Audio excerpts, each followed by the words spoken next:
Hi everybody.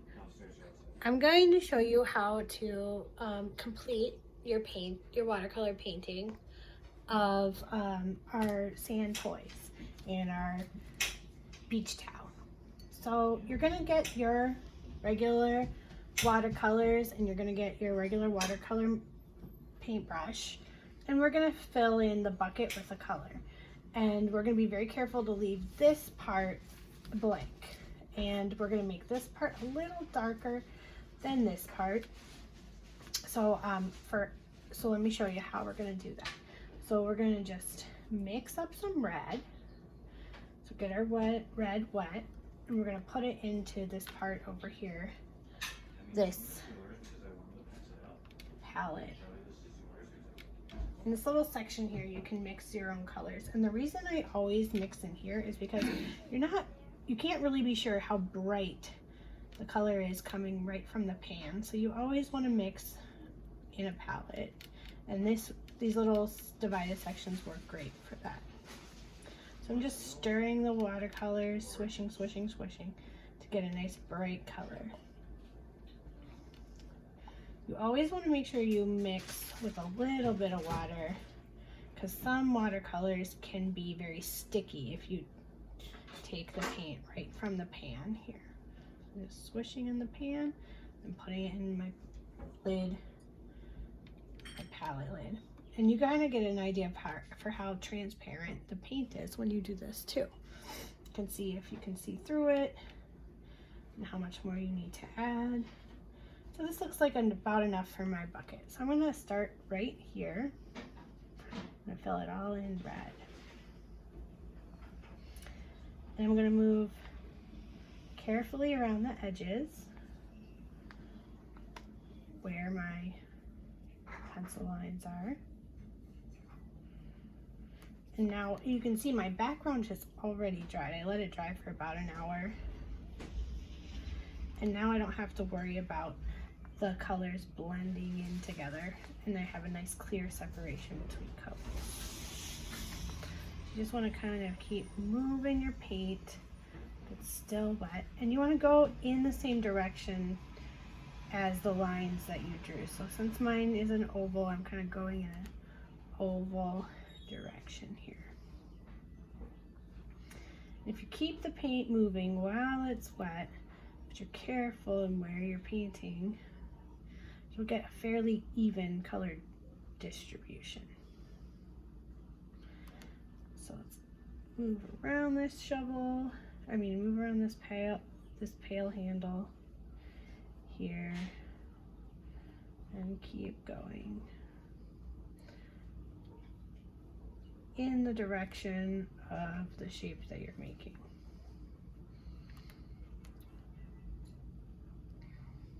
And there we have a very nice top of our bucket. Now we can make our brush strokes go down at a diagonal, or we can, as long as they're still wet, we can cut in around the handle.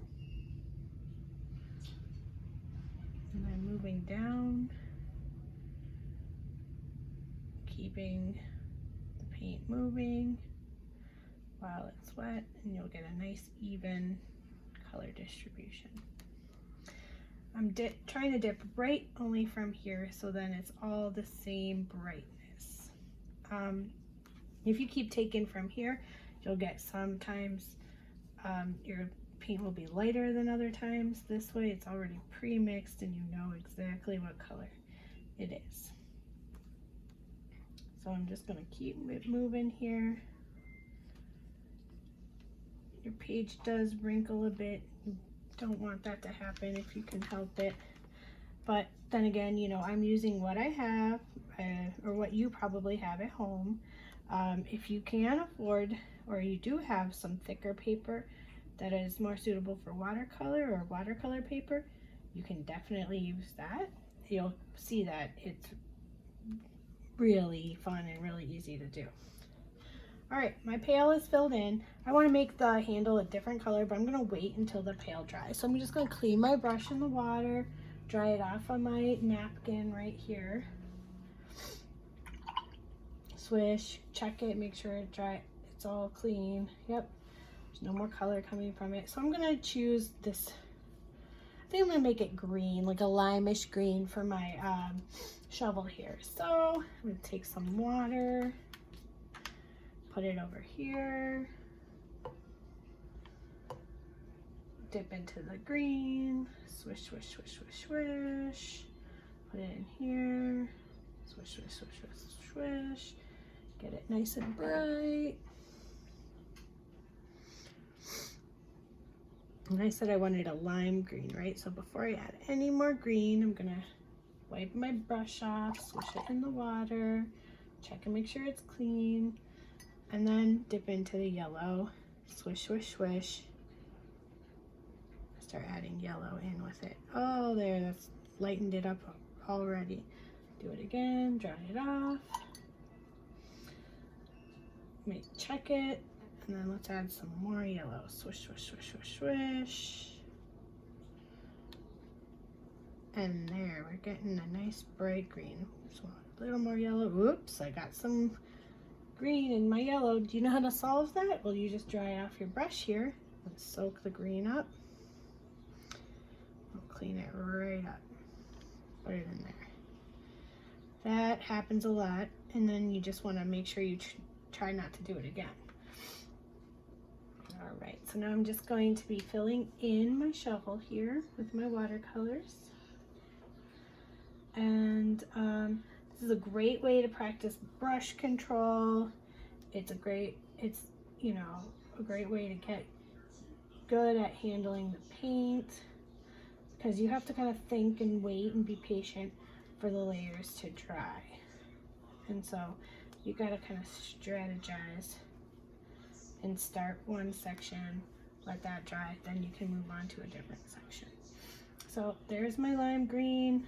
I like it. I think maybe it could be darker. I might want to go over it with another layer after it dries, and I can totally do that. But let's move on to our beach towel. So I got red and I got green, and they're really popping off the page for this. And I think the next thing I should do is use some blue and some purple stuff right here. And the blue and the purple will look nice against this sandy color. They'll just look really nice and bright. So I'm going to use, make sure my brush is nice and clean. Yep. I'm going to start with purple, swish, swish, swish in the container. Move it over here, swish, swish, swish. I'm probably not going to need a lot. It's not a very big space, but I do want it to have very, very bright, intense colors. So, because you know that makes us happy to see bright, intense colors. And then I'm just going to fill in very carefully. Now, if your paintbrush is dripping paint off of it, you're dipping and you're trying to use too much paint at the same time. You want your paintbrush to almost feel like a very brand new marker when you're using watercolors. And if it feels like that, that means you've got the right amount on your brush. So I'm just gonna skip around, try to use up all this mixed up paint. And then put another stripe right here, purple. The rest I'll fill in blue after the purple dries. I really like how that's looking already. Make sure our brush is clean before we go pick different color. Now, looking at this, I still think it's too wet to start on the inside of here and there, so we'll do the sand dollar next. The sand dollars are usually white, so I think I'm just going to add a little bit of shading with black. So I'm just going to take my clean brush, dip it in some black, and just do a little bit of shading. Let's do it over here in this corner right here. It can be a little bit of reddish black, that's fine. I'm going to dry off most of it because I feel like I have too much on mine, and then I'm just going to go like this on the side. And you're probably thinking, why are you doing that, Mrs. Waldron? Well, if you dry off your brush and dip it in the water, make sure it's nice and clean, and then get just a little bit of water on your brush, while it's still wet, you can kind of shade with the watercolor and the water here. You can kind of lighten up the color with the water on the page. There we go.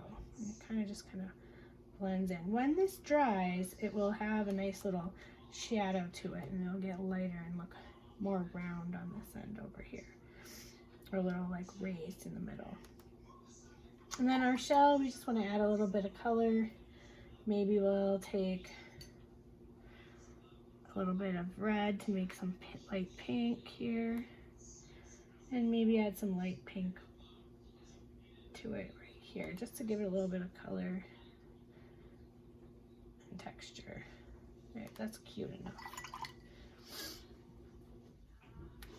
So with this black, when I mixed it in with the red, I was kind of being strategic because I also knew that I was going to be shading the inside of this bucket to give it a little bit of shadow inside here, make it look like the bucket is deep. So there would be like a little cast shadow here. So I'm just going to add a few little wisps of our dark watercolor, and then slowly kind of ease up. If there's any puddles, I don't want them on here because this paper's starting to kind of wrinkle, and puddles will make the area too dark. So I'm just going to kind of dry it off, pick up a puddle like this paintbrush is a little mop, and dry it off over here. There, that's kind of making the bucket look like you can put stuff in it. All right, now let's do the handle here. I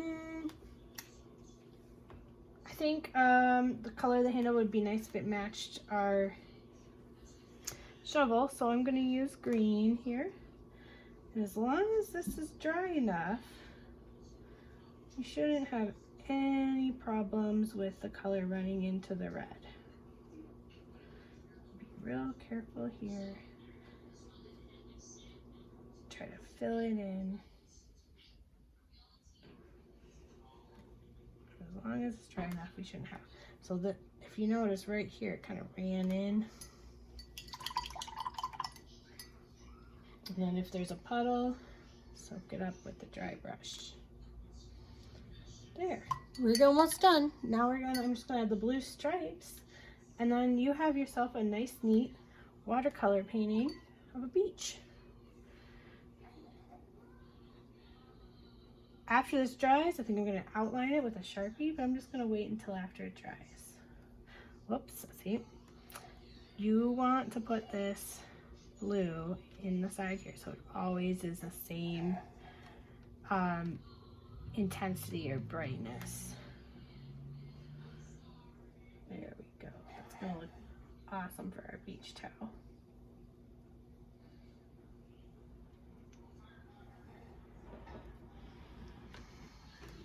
So just when you start running out of paint, dip it back into the little paint mixture on your palette. And then move it down. So you gotta kind of plan out what everything is gonna be color-wise in your head before you start painting. Another tip is you wanna make sure you're always using a clean paintbrush when you're mixing your colors. All right, I can let this dry, and then I can outline it, and I have myself a nice, fun, brightly colored, painting of sand toys. Try it out and see what you come up with. Maybe you can think of other still life ideas like candy or art supplies, anything that you have around your house, games and toys that you could draw, to just use a variety of color and make use of all the colors in your watercolor palette. Have a good day. Bye-bye.